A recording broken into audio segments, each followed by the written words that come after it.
ఈ విద్యా సంవత్సరం నుంచే ములుగులో గిరిజన విశ్వవిద్యాలయాన్ని ప్రారంభించాలని మాజీ ఉప ముఖ్యమంత్రి కడియం శ్రీహరి కేంద్ర మంత్రి ప్రకాష్ జవదేకర్ను కోరారు.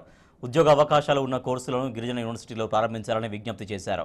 సూపర్ న్యూమరిక్ సీట్లను ఏర్పాటు చేసి స్థానిక గిరిజనులకు మేలు జరిగేలా చట్టంలో ప్రత్యేక కోటా ఏర్పాటు చేయాలని కోరారు. రాష్ట్రానికి 13 నవోదయ విద్యాలయాలు, 21 కేంద్రీయ విద్యాలయాలు మంజూరు చేయాలన్నారు. ఈ మేరకు ప్రకాష్ జవదేకర్తో కడియం శ్రీహరి భేటీ అయ్యారు. పలు అంశాలను ఆయన దృష్టికి తీసుకెళ్లారు.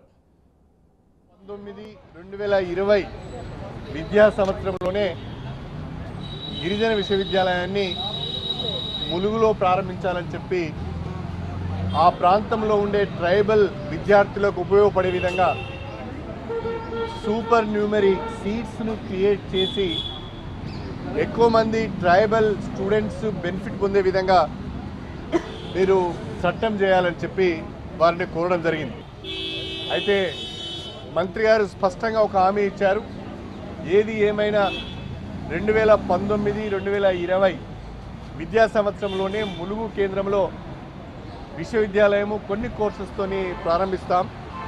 మీరు చెప్పిన విషయాన్ని కూడా చట్ట సవరణ చేసే ప్రయత్నం చేస్తామని చెప్పి కూడా వారు మాట ఇవ్వడం జరిగింది. కనీసం వచ్చే విద్యా సంవత్సరం నుంచైనా ఈ జవహర్ నవోదయ విద్యాలయాలు కొత్త జిల్లా కేంద్రాలలో ప్రారంభించే విధంగా అనుమతులు ఇవ్వమని అడిగినాం. ఖచ్చితంగా 10-15 రోజులలో మీరు అడిగిన 21 జవహర్ నవోదయాలు కాకుండా కనీసం సగమైన ఇచ్చే ప్రయత్నం చేస్తాము. వచ్చే క్యాబినెట్లో అది అప్రూవ్ అయ్యే అవకాశం కూడా ఉన్నది అని చెప్పి వారు మాట